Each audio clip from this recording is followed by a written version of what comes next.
বন্ধুরা, আমি Priyanka. Welcome back to my channel. বন্ধুরা, আজকে আমি বানিয়ে দেখাবো ফুটন্ত গরম জলে মাছের ডিম দিয়ে অবাক করার রেসিপি। বন্ধুরা, আজকে আমি বানিয়ে দেখাবো ফুটন্ত গরম জলে মাছের ডিম দিয়ে অবাক করার রেসিপি। দেখুন, আমি কিন্তু এখানে একটা কড়াই বসিয়ে দিয়ে কড়াইতে কিন্তু বেশ খানিকটা কিন্তু জল দিয়ে দিচ্ছি। তো এবার আমি জলটাকে ভালো করে আগে ফুটিয়ে নেবো 2-3 মিনিট।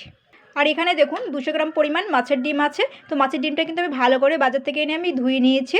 তো জলটা ফুটে যাওয়া অবধি অপেক্ষা করতে, তারপরে কিন্তু মাছের ডিমটা ফুটন্ত গরম জলে দিতে হবে। ফুটন্ত গরম জলে ডিমটা দেওয়ার এই কারণ যে এই মাছের ডিমটা কিন্তু টেস্টটা কিন্তু আরও বেড়ে যাবে। আর তাছাড়া মাছের ডিমের যে গন্ধটা থাকে সেটা কিন্তু অনেকটাই কমে যাবে। তো জলটা কিন্তু ফুটে গেছে, মিনিমাম কিন্তু 2-3 মিনিট ফুটে গেছে, 2-3 মিনিট হচ্ছে। তো এই ফুটন্ত গরম জলে মাছের ডিমটা কিন্তু আমি দিয়ে দেবো। তো ডিমটা কিন্তু এইভাবেই থাকবে 2 মিনিট মতন গরম জলে, তারপরে কিন্তু আমি গ্যাসটা বন্ধ করে দেবো। তো 2 মিনিট মতন ফুটে গেছে। তো এবার আমি কিন্তু গ্যাসটা বন্ধ করে দেবো। মাছের ডিমটা একটুখানি হালকা একটু নাড়াচাড়া করে নেবো। তো বেশি নাড়াচাড়া করা যাবে না কিন্তু, তাহলে কিন্তু মাছের ডিমগুলো এদিক ওদিক হয়ে যাবে। তো এবার আমি কিন্তু মাছের ডিমটা আমি তুলে নেবো।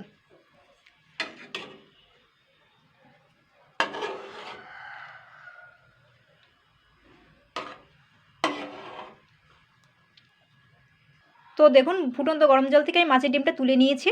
এইবারে আমি কিন্তু আর ধুইনি, কিন্তু এইভাবেই জাস্ট তুলে নিয়েছি গরম জল থেকে। এবার দেখুন কড়াইতে কিন্তু একটু তেল দিয়ে দিচ্ছি। এই তেলটার মধ্যে তেলটা কিন্তু গরম হয়ে গেছে কিন্তু, এবার আমি মাছের ডিমটা দিয়ে দেবো। এবার আমি এর মধ্যে বেশ কিছু কিন্তু উপকরণ দেবো। এবার একটু ভেঙে ভেঙে দিচ্ছি ডিমটা। এটা কিন্তু হালকা নাড়াচাড়া করতে হবে। আর আমি এতে কিন্তু হলুদ দেবো না। দেখুন, সামান্য হাতে ছোঁয়ানোর মতন একটু নুন দিয়ে দিচ্ছি, সামান্য একটু চিনি দিয়ে দিচ্ছি। তো এবার আমি এটাকে কিন্তু নাড়াচাড়া করে নেবো, মানে ডিমটাকে একটু ফ্রাই করে নেবো। এটা কিন্তু বেশি জোর দেওয়া যাবে না, জোর দিলেই কিন্তু মাছের ডিমটা পুড়ে যাবে, কড়াইতে লেগে যাবে। পুড়ে গেলে কিন্তু একদম গন্ধ, খেতে ভালো লাগবে না। তো একটুখানি ঝুরঝুরো করে ভেজে নিতে হবে কিন্তু এটাকে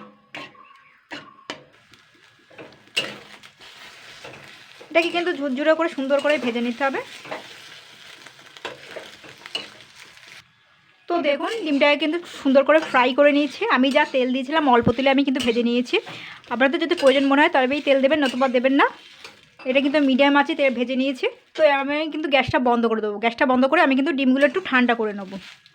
দেখুন, মাছের ডিমটা আমি কিন্তু নামিয়ে ঠান্ডা করে নিয়েছি। আর আমি একটুখানি চটকে নিয়েছিলাম কিন্তু। তো দেখুন, এরকম একটুখানি মাছের ডিমটা এরকম একটুখানি শক্ত করে নিতে হবে কিন্তু, ভালো করে মেখে। তো এবার আমি কিন্তু এখান থেকে আমি অল্প অল্প করে ছোটো ছোটো করে ডো নেব। আপনারা শেপটা কিন্তু যেরকম নিজেদের ইচ্ছা মতনও দিতে পারেন। তো আমি একটুখানি লম্বা টাইপের রেখে দেবো এইভাবে। যে কটা হয় আমি কিন্তু সে কটাই করে নেব। আপনারা গোল করতে পারেন, লম্বা বা চৌকো।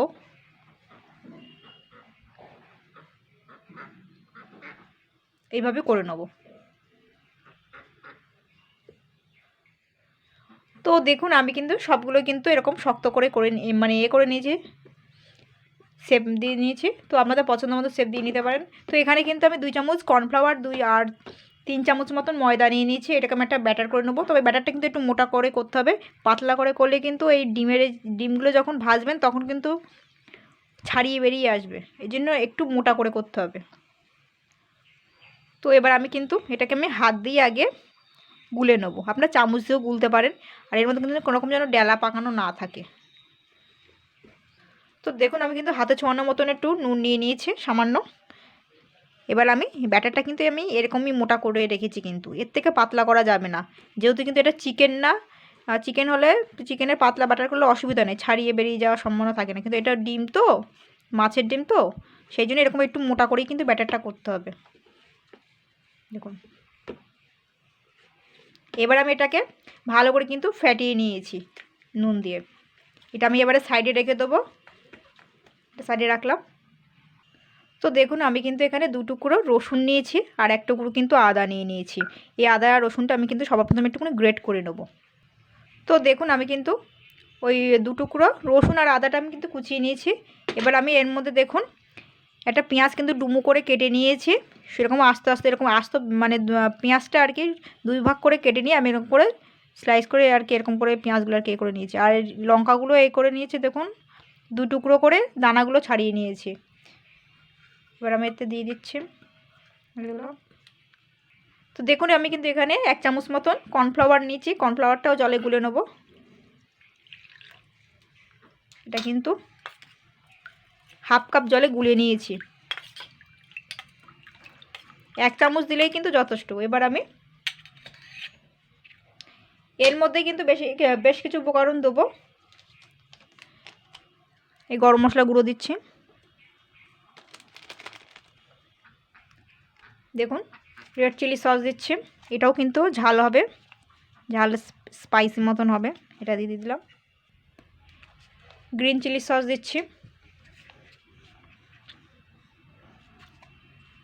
আচ্ছা, এই টমেটো সসটা কিন্তু মিষ্টি সস, তা ওইটা আমি দিয়ে দিচ্ছি।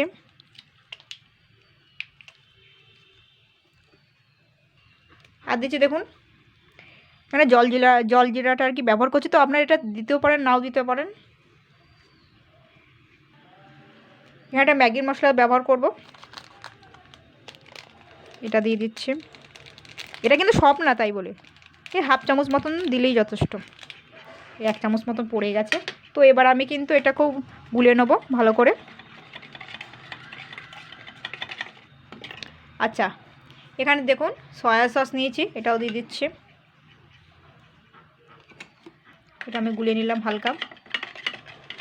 এগুলো সব মোটামুটি তৈরি করা, মোটামুটি হয়ে গেল এগুলো রেডি করা। তো দেখুন আমি কিন্তু কড়াইতে বেশ খানিকটা কিন্তু তেল দিয়ে দিয়েছি।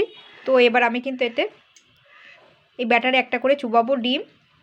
এক্সট্রা ব্যাটারটা কিন্তু আমি এরকম করে করে দেবো, ফেলে দিতে হবে আর কি, ফেলে মানে বাটির মধ্যে। এবার আমি এর মধ্যে একটা একটা করে এইভাবে দিয়ে দেবো। এই দেখুন, কর্নফ্লাওয়ার ময়দা অবশ্যই দেবেন, তাহলে এটা তাড়াতাড়ি জমে যাবে ভাজার সময়। তো এইভাবে কিন্তু বেশ কয়েকটা এরকম করেই দিয়ে নেবো, বেশি আবার করলে এই যে কটা হয় এইভাবে আমি দিয়ে নেবো, যে কটা আর কি আছে।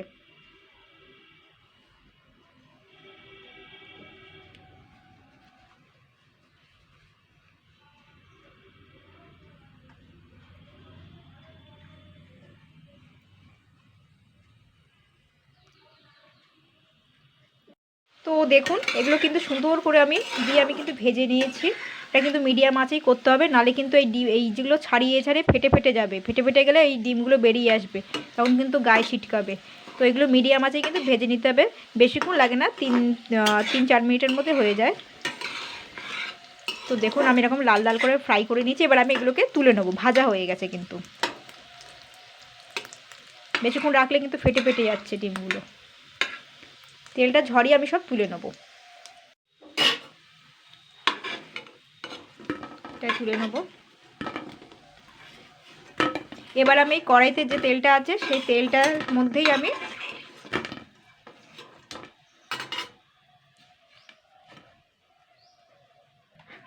এই যে পেঁয়াজ, আদা, রসুন আর কাঁচা লঙ্কাটা দিয়ে দেবো। আপনারা চাইলে এতে কিন্তু ক্যাপসিকামও দিতে পারেন। এটা হালকা করে একটুখানি 2 মিনিট মতন জাস্ট ফ্রাই করে নেব।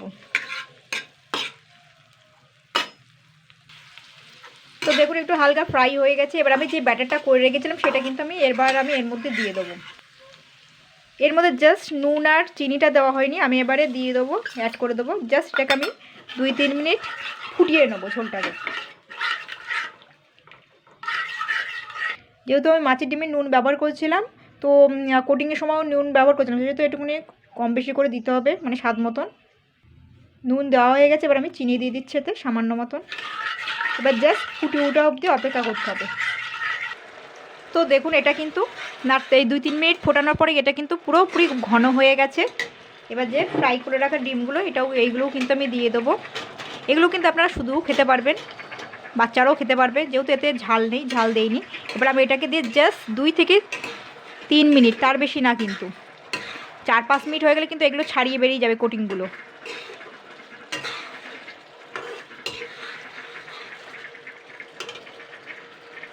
তো এটা কিন্তু 2-3 মিনিট হয়ে গেছে, আমি কিন্তু এবার গ্যাসটা বন্ধ করে দেবো। গ্রেভিটা কিন্তু একটু ঘন করেই করবেন, যেহেতু রুটি পরোটার সঙ্গে কিন্তু দারুণ লাগবে খেতে। ভাতের সঙ্গে ভালো অতটা নাও লাগতে পারে, কিন্তু লুচি পরোটার সঙ্গে দারুণ লাগবে কিন্তু। এখানে কয়েকটা ধনে পাতার পরিবর্তে আমি কিন্তু কারি পাতা দিচ্ছি, দেখুন।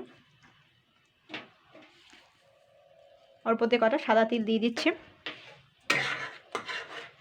এবার আমি একটি প্লেটে ঢেলে নেবো এগুলো। বন্ধুরা এইভাবে ট্রাই করবেন ফিশ এগ চিলি রেসিপি।